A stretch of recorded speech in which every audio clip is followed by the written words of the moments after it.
Welcome. I am Jennifer Cory with the Heart Initiative. I am the founder and chief hope facilitator of Heart Initiative. We're a social impact organization that helps people learn how to cultivate skills and tools that help build resilience and meaning and well-being in your life. And I'm here today with Cory Muscara. Cory is a friend of mine, and he is also one of the lead teachers really in the world. He's an expert in mindfulness meditation. Cory comes to us with a really distinguished background. He spent 6 months in Burma studying as a monk and spending 14 hours a day in meditation during a 6-month period of silence. He is also trained as an MBSR, mindfulness-based stress reduction. I don't know, are you trained as a leader or a counselor in that? I guess it would just be called a teacher. A teacher. He is a trained teacher in that area. You're also trained in Spirit Rock Dharma leadership teaching. You teach at Columbia University in their Mind, Body, Spirit program. I used to. It was it was teaching graduate students in education, actually, but it was part of a similar domain. Wonderful. And are you presently an assistant instructor at University of Pennsylvania? Yes. Where you graduated with a degree in positive psychology, a master's degree there. Mm-hmm. And so I couldn't, oh, and you're the author of a book, right? How not to leave that out, called Stop Missing Your Life. And it's how to be present in an unpresent world. Mm-hmm. Okay, so thank you so much for being here. I really appreciate it. My pleasure. And I asked you, first of all, I know I only briefly touched on all of the things that you've done. You also have the Long Island Meditation Center for Mindfulness. So we'll share some links of ways that people can follow you and connect with you. I know you have a number of meditations that you have available to people online as well. In fact, I think they've been viewed about 6 million times, or that number might even be bigger now. It's about 10 now, but who's counting? Absolutely wonderful. The reason that I asked you to come and speak with the Heart Initiative community is we've started a video series called Living with Heart to really help people navigate trying times, challenges in their lives. And I mean, here we are in the middle of a pandemic called COVID-19. And I wanted to bring together experts whose areas of expertise, their topic areas, could be really beneficial to people in very practical ways, who are really struggling with the challenges that we're facing right now. This idea of, social distancing, the anxiety that gets created around being in the midst of a pandemic, the uncertainty that we're all living with. And then for many in the population that I work with, having the added challenge of having a chronic disease and feeling more vulnerable in the midst of all of this. And so I thought maybe we could talk a little bit about where mindfulness fits in terms of active crisis or active stress states, that it's not just something that you do when you want to still yourself, on a quiet day, but that there's a real practicality to it in the midst of struggling and suffering. And so I have a couple of questions that I wanted to ask you, and I thought we could start out with, for people who don't really know a lot about mindfulness or mindfulness meditation, could you just give us a little bit of a brief overview of what that is? Sure. Yeah, so if you're coming into this completely cold and you haven't heard of even the word mindfulness, we could think of it on a very basic level as cultivating a quality of presence. Much of the time we're consumed and lost in our thoughts, ideas about the future, ideas about the past, judgments, or even a feeling of anger when that arises, and how easy it is to get sucked into that anger and caught in a reactive state. And then we say something we wish we didn't say, and then it's only like 5 hours later that we're like, oh man, I really got hijacked by that. Mindfulness is this capacity of awareness that allows us to be attuned to what is happening moment by moment in a way that we're not so enslaved to and sucked into the constituent elements of our experience. So if you imagine like a river going down a mountain, and that river being the stream of your life, a lot of the times we're just caught up in the river, smashing into the bank, the white water, the rocks. In mindfulness meditation and just in a moment of mindfulness, it's kind of like stepping out of the river, sitting on the bank and watching it move by. Same river, same you, different relationship and different experience. And so that shifting in relationship allows us to actually have a more intimate relationship to our experience, to our life as it's happening, without being so sucked in and tossed around in it. And that ability to actually tune into our lives gives us a whole new range of possibility for how we respond and how we live in harmony with it as it's unfolding, especially in times of crisis.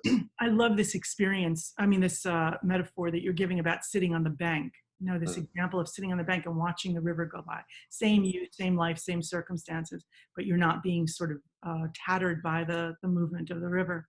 Yeah. What would you say to people who might say, well, but wait a minute, in a crisis, you have to be in that river. That's how you sort of fight whatever it is that you need to fight. Sometimes I've heard people's objection to mindfulness meditation, which is interesting because it feels the opposite of how I experience it. But I've heard people say that it feels like it's inhibitive to being able to react quickly and appropriately. Yeah. You know, I don't have good evidence to suggest that that would be the case yet. I leave all of this stuff up for people to implement it into their lives and see how it has an impact for them, where it's useful and where it's not useful. Sometimes with that river metaphor, it does miscommunicate what the practice is setting up, because people go, all right, so am I just going to kind of like watch my life go by and not actually live it and not be in it? So a better way we might look at it is we're learning how to kayak with the river. And so we're remaining buoyant. We're moving with the fluidity of it, the bends of it, the turns of it. We're not denying it, dismissing it, or necessarily trying to get out of it. We're still very much in our life, but there's an ability to drop into, what is this moment like right now? Okay, and now it's shifting. What's it like right now? What's it like right now?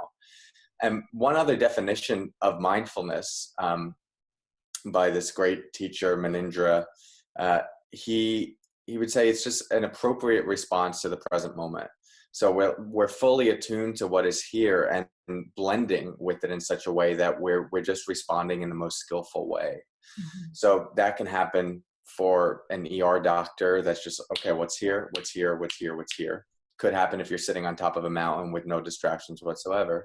And it could happen while you're navigating a pandemic, and it's completely new territory and there's confusion and uncertainty. We can easily get swept up in that and react out of fear, which is one way to do it. And a lot of people are doing that.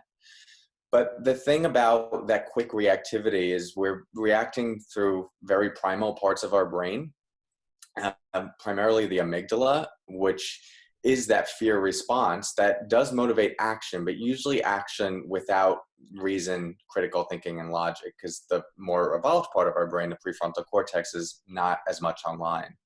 So being able to take a deep breath when you feel that fear response and just like, it's less about relaxing and just being calm and more about bringing your full brain online into the moment and into the experience. And I see mindfulness as that, just bringing more of yourself, more of your resourcefulness to what's at hand. Because when we react from that primal part of the brain, really more of the mammalian brain, part of what happens is everything gets very contracted, right? Yes. So that our decisions are very, very quick and we're reacting very quickly. And if you're in the middle of a life or death thing, like in that exact moment, that's incredibly helpful. But Mm-hmm. when you're in something that requires more thoughtfulness, a longer response, something that you're going to have to navigate over time, that isn't nearly as helpful. In fact, if anything, you're kind of burning yourself up in the process. Yes, you'll be less creative. You'll have less self-regulation. Yeah, it's good if you're in the middle of a street and there's a car coming. You want that fear to just rip you out of the street without even thinking about it.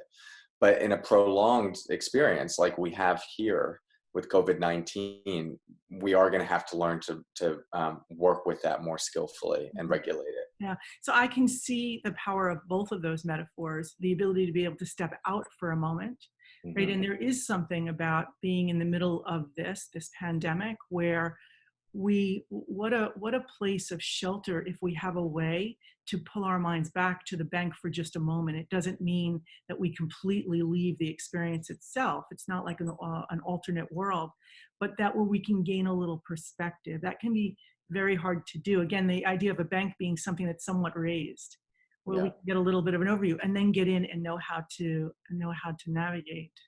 Yeah. I mean, and it would be useful for people to even just check. Like there is no removing yourself from the river because the river is your life. It's everything moving through you. It's your thoughts, your emotions, your sensations, and everything that we perceive externally.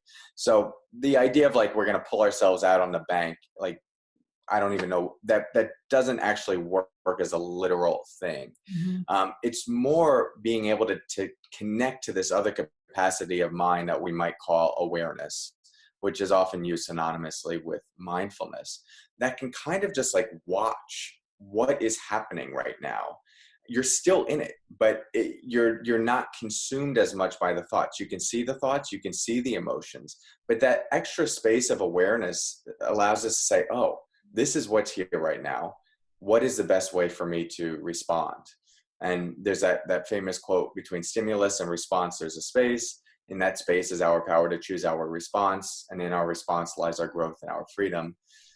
The only way to see that space is to be attuned and present. And much of the time we're completely on automatic pilot and we're just reacting out of conditioning or habit. So it's a practice of freedom, giving us more autonomy and more resourcefulness. Mm. And can we remember that the person who delivered that beautiful quote is Viktor Frankl, and he actually came up with that after the Holocaust as somebody who went through the horrors of that period of time in history and was Yeah, personally deeply affected by it. yeah. So just to get annoying for a second, he had like a derivation of that quote, which is why I used to always say it's Viktor Frankl's quote. Then I put it in my book, and then our friend Scott Barry Kaufman said, actually, that's a conglomeration of like a lot of different people. So sorry to burst anyone's bubble who's listening. Uh, but yes, Viktor Frankl had so many sentiments like that, including a choice is the last of the human freedoms. That even when everything else is taken from us, which could feel resonant for a lot of people right now. So much of the security, the structure, the predictability, freedoms, feeling like they're completely taken away from us. The last of those human freedoms, we could say, is choice, is how we respond. Even if we can't move, even if we're stuck in our bodies, we still have the ability to choose how we're going to relate to it. Is it out of fear? Is it out of love? Anxiety, spaciousness. And so that's kind of what we're starting to touch into with this practice, that this deep capacity of mind that allows us to work at the level of relationality in every single moment. And I notice you continue to use the word respond. Maybe we Mhm. should just reiterate for a moment the difference between a reaction and a response. I thought the example that you used about if you're standing in the street and a car is barreling towards you, then you want a reaction, right? Yeah. So the immediacy of being able to make a decision about something, move left or right, jump forward or back, something like that, really without the interruption of too much thought. Thought in that moment is really an inhibiting factor to survival. Yes. Say a little bit about response. Yeah. Well, I guess I'm doing it right now. You asked me a question. I take a moment, I kind of drop in, listen. So the stimulus in that case is the question. A quick reaction could be, okay, Jen, let me tell you about this, and then run off with a script. Or I could take a moment to actually drop in, feel, sense, okay, what do I feel about that question? And then offer something more intentionally. So I think the key thing is the intentionality that happens with response. We Mhm. very clearly see that there's something pushing in a particular direction, and with the response, there are multiple. With the reaction, I think the conditioning is so quick that there's just one, usually happening on automatic pilot. But a lot of this is semantics, and this is my own definitions of the difference between response or reaction, at least in the context of this quote. But for me, it has more intentionality to it, and it represents that there were actually multiple different options, and this was the one that was chosen. So when I'm teaching psychological or emotional agility and psychological resilience, one of the things that we talk about is that capacity to be able to choose different ways, both of interpreting something and being able to respond to that thing. That's the thing that allows us to have a sense of freedom and control around something, and that each of those different interpretations can evoke their own kind of reaction. And even there, we have an opportunity to step back and to sort of question or challenge something. So we can come at something with a much fuller awareness and appreciation for what the various options might be. Yes, yes. Will you say something about how mindfulness can be an antidote to, or how it interacts with anxiety and depression? Yeah. Um, so, through a meditation practice, which we could think of mindfulness as like your level of mental fitness, and you think of meditation as the gym. So a dedicated period of time where you're developing that quality of mental fitness. And so that typically might look like 5 minutes, 1 minute, 10 minutes. You sit down, close the eyes, just give yourself something to focus on that's in the present moment, usually the breath. The mind wanders, we bring it back. The mind wanders, we bring it back. The mind wanders. And the wandering is usually all the thoughts about like, what if this happens? What if that happens? What if this goes wrong? Or even just like random things like, oh, squirrels. I like squirrels. Squirrels are so cuddly. Right. And just the chaos and the weirdness of the mind. We just You watch were it like, all. did I return that call? Yes, yes. Yeah. Mine, I just can't talk about it out loud. So we would never want our mind like on a loudspeaker. And so it's very intimate and it's all over the place. And so we're just practicing watching all of that without judgment. It's just like, oh, it's a curious experience. Just, oh, look what the mind's doing now. And instead of letting it proliferate, we go, hey, actually, we're going to bring it back. We're just going to, every time it wanders, come back to some central focus point. Very simple, very difficult, but very simple in practice. And that wandering, come back, wandering, come back, wandering, come back. It's kind of like a bicep curl for the brain. The weight of the dumbbell pulls the arm down, we pull it back up, pulls down, pull it back up. And so what we see is when you do that consistently in as little as a couple of weeks and like 5 to 10 minutes each day, areas of the brain responsible for that stress reactivity and anxiety do start to dampen. And specifically, I'm referring to the amygdala, which is primarily responsible for that stress response. So the exercising of that muscle will organically start to shift how we experience anxiety, and the level of anxiety that arises. And that is consistently shown in the research.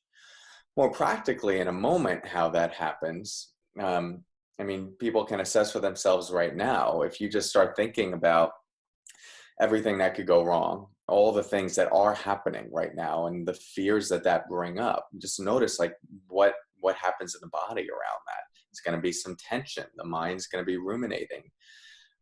So what we're doing is training ourselves to watch what are the triggers for that anxiety loop or that proliferation of anxiety. Usually it starts with a single thought or an input, like watching the news, and then the thought comes up of what is this going to mean for me? And then we create a story about what could happen a year from now, all of which might be very true. But if you tune into what's actually here in this moment, usually the truth of the moment is very different than what's happening in the mind.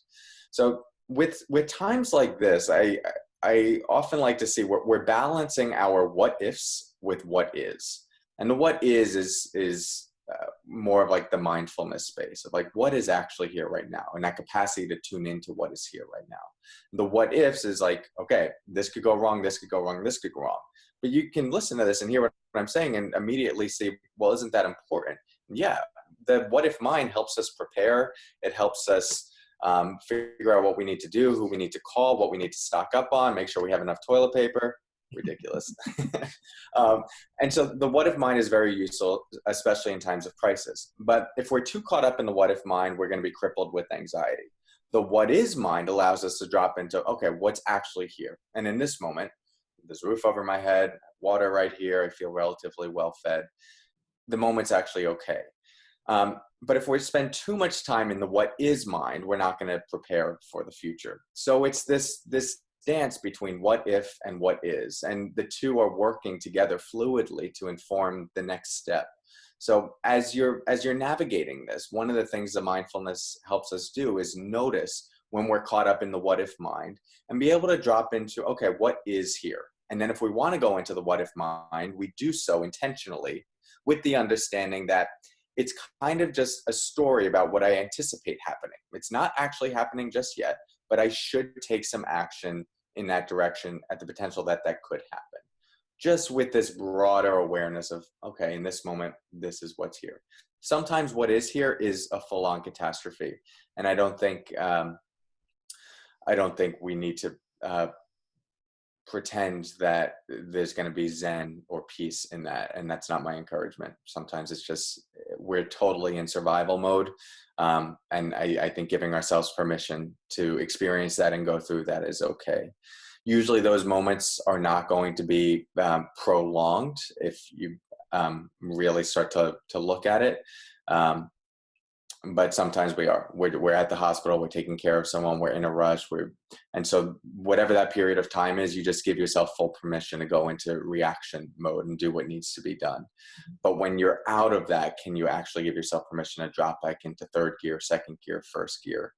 And in that way, we're not living in total anxiety and fear, which is the thing that will lead to burnout and overwhelm, and will make this whole process we're going through much more difficult. And ineffectiveness, and it's not sustainable. So I hear you saying two things. One is we can't treat life like an acute event. Mm-hmm. Everything is not a 10, and that mindfulness may allow us to begin to distinguish between those pieces, right? Yeah, beautifully said. Thank you. Yeah. And the other piece is that really what we're doing now, I'm getting when you say about the bicep, the gravity pulls it down, we lift it up, gravity pulls it down. What we're really doing is we are training the attention, or at least the beam of attention.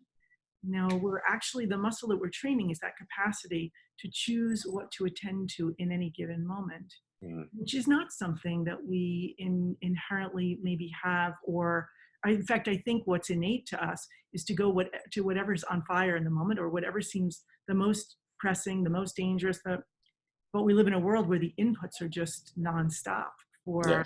for activating that kind of mammalian, or the primal part of our brain.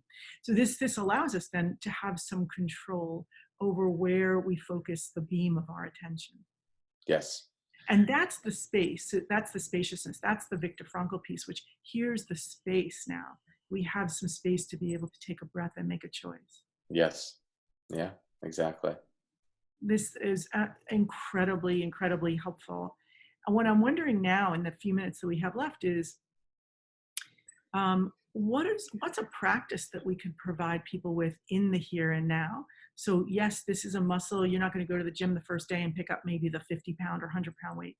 But of course, there is kind of an acute need now for being able to give somebody, or people, some skills or tools around mindfulness that they can implement without being somebody who spent 6 months in Burma, or 10,000 hours, or even 1,000 hours. So Yeah. what could we offer? And is there a practice that maybe you and I could engage in together for just a few moments, or even just a moment to demonstrate that?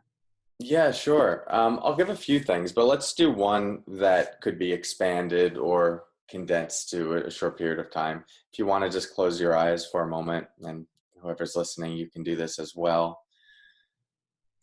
And the first thing we'll do is just take a deep breath in through the nose, slowly out through the mouth, and then inviting the jaw to relax and soften. The teeth don't need to be clenched. Invite the shoulders to relax, the hands and the belly.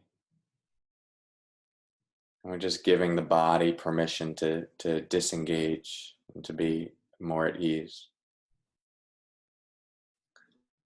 And then very simply, we'll bring our attention to the fact that we're breathing. And if it's helpful, you can take one hand and place it on your belly.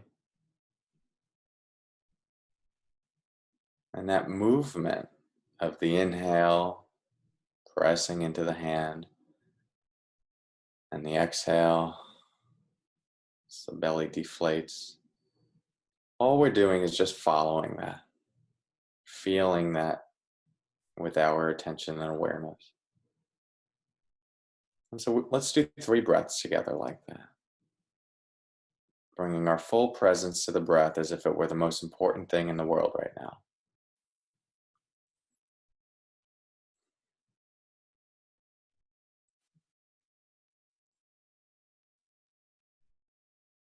The mind wanders, just bringing it back.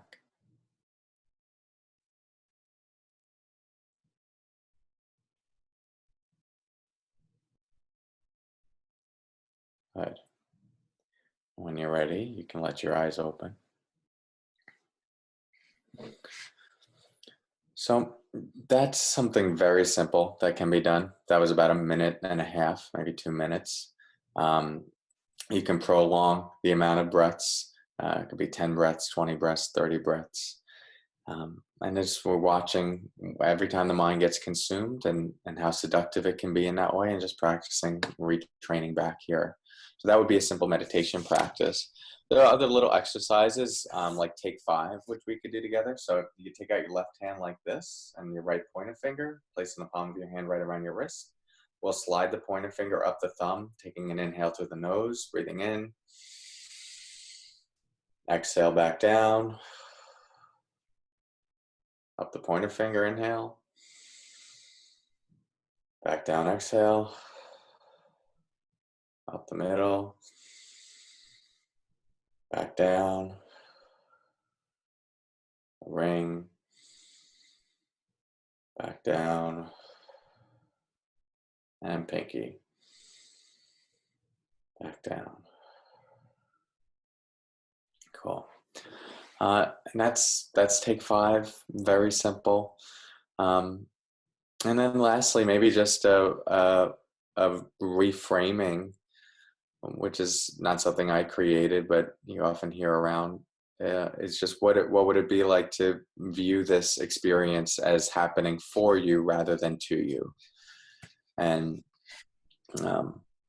that takes us out of perhaps the hopelessness, or even sometimes we could get caught as a victim to the experiences that are arising. But if something's happening for us, it means that there's an opportunity there. There's a challenge there. And that this is something that we can rise to, that we can learn about.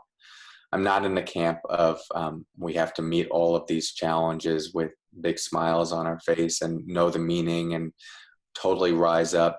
Sometimes these things just have to move through us and break us down and soften the parts of our egos that want to control.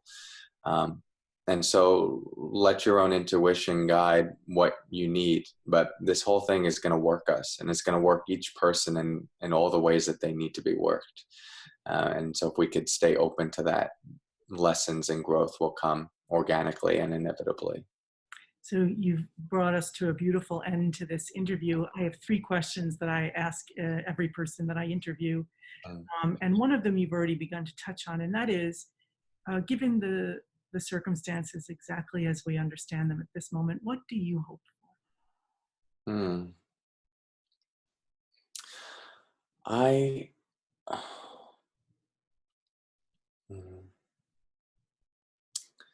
I hope people can see this as an opportunity. We can get we were talking about this before we started, we could get very caught in the usual flow of our life, and we can have ideas of things we need to change and shift, and people we feel like we need to connect to, or taking time for ourselves. But it's just so easy to get caught in our usual habits and conditionings that a lot of times it needs to take an external force to literally stop us and challenge everything. Well, this is that external force. And I think, you could take the perspective that we've been collectively maybe manifesting this with a lot of living on automatic pilot. Uh, I, don't quote me on the manifesting piece of that. That's a little too woo-woo for me to stand by. Um, but regardless of why this is here, it's an opportunity for all of us to stop our usual way of being, reconnect to ourselves, reconnect to others, reconnect to our environment, and say what is needed, how can I be useful, and what do I have to do differently. Yeah. Thank you so much for that. The second question is, I know, Cory, that you are trained in a number of different areas, some of, only some of which I touched on in the introduction, including in the full range of applied positive psychology. I wondered if outside of mindfulness, would you share one of your well-being exercises or practices that you go to on a regular basis? Hmm. Interesting. Um,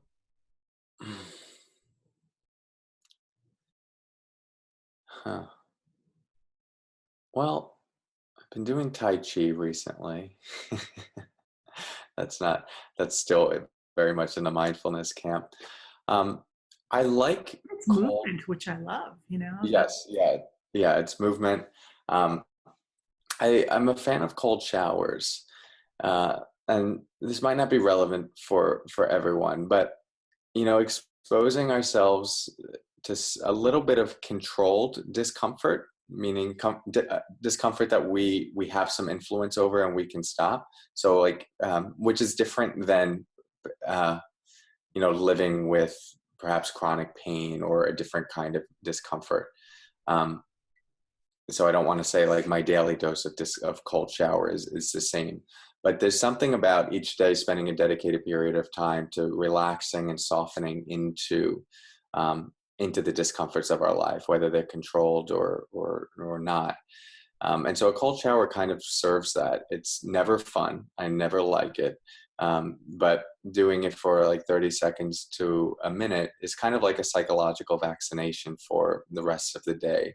And I feel a little bit more resilient, a little bit more equipped to specifically relax into those discomforts. And that's the key part. You don't just like grit your teeth through the cold shower, but I wait until I get to the point where my body relaxes into it. And I think that's key when we're working with crisis and prolonged periods of uncertainty, to notice all the ways that we grip and practice softening into that. Because most of this stuff we can navigate with a level of calm and peace in the body. It doesn't require anxiety in the way that we often think it does. So training the nervous system in that way.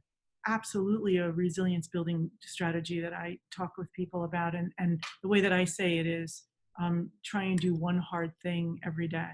One Yeah. thing you really had to push yourself to do.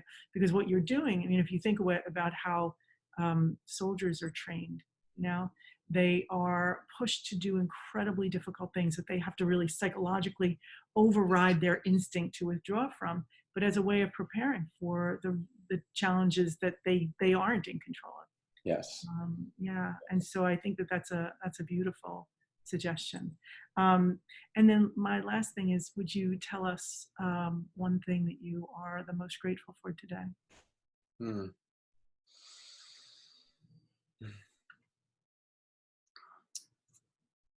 Um, People seem to be coming together and offering. They're taking care of themselves, but they're also taking care of other people. And I continue to see Facebook statuses of companies that are offering free memberships for exercise or meditation. Simple Habit is offering a free month of all of their content for free, all the meditations for free. But also friends that are saying like, hey, I'm good at this and this, like let me know if you need help, if you need to talk, I'm here. So there's something really beautiful in that, and so I'm grateful for that part of humans that gets to emerge in these kinds of times. That's so beautiful, Cory. Thank you. My deepest gratitude today is that you agreed to do this. that I know you and could connect with you around this, and that you, without hesitation, said absolutely. Thank Yeah, you for like, what I know is the value that you have just offered to a world of people who really need that right now. thanks so much. I'm going to post your book and some information on how to contact Cory if you want to follow him. There are a number of different ways of being able to do that, Mm, including listening to his meditations, which I've had the privilege of doing. thank you. And Cory, really, from the bottom of my heart, I thank you so much. Yeah, likewise. Thanks for everything you're doing.